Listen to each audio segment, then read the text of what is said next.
pangita. Okay. Ang last nga pangita kay i-classify mga soil according sa USCS ng system.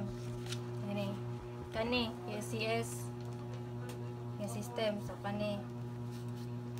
So diri ta mag-base ang gibutang ang kuan dire kay coarse grained soils more than 50% na retain sa number 200 nga sieve. So kani kay finer man ni. So if kuan mo ang kuan na retain, so kani kay 0, so matik siya nga ang na retain ani kay 100.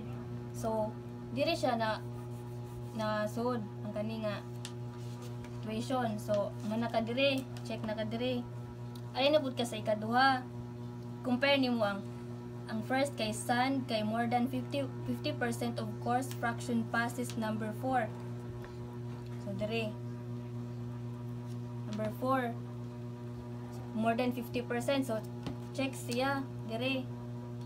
So dire tapunta niya kani kay dire man kani upat. So kani upat atong kuan ato nining walaon, kani nang upat imong kapilian. So kaning SW, SP, SM ug SC. So ikuha na sa SW na diri ana. So para makakuha na to sa diri kung okay diri mo ni answer, pero if ever dili kay mo proceed ta sa lain nga type sa soil.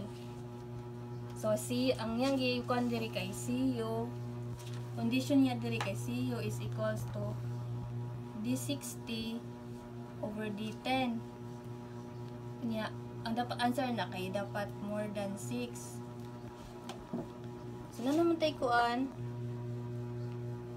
D60 so wala na tayo kuan CU nga 2.7 388 less than 6 man siya, so dili siya okay.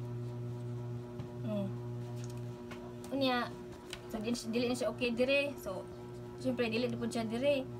So ang yang gibutang dire if ever dili dire kay ang yang ginote dire kay meeting both criteria for SW. So kani kay dili man siya, wala man siya na okay dire, so matik nga kani dire imong answer. Kaning SP kay ang yang ginote kay not meeting the both criteria for SW. So kay wala man siya na okay ang kani nga condition, so proceed ka sa SP. So mo na nimong final answer. Ang soil nimo kay type option mo kay SP.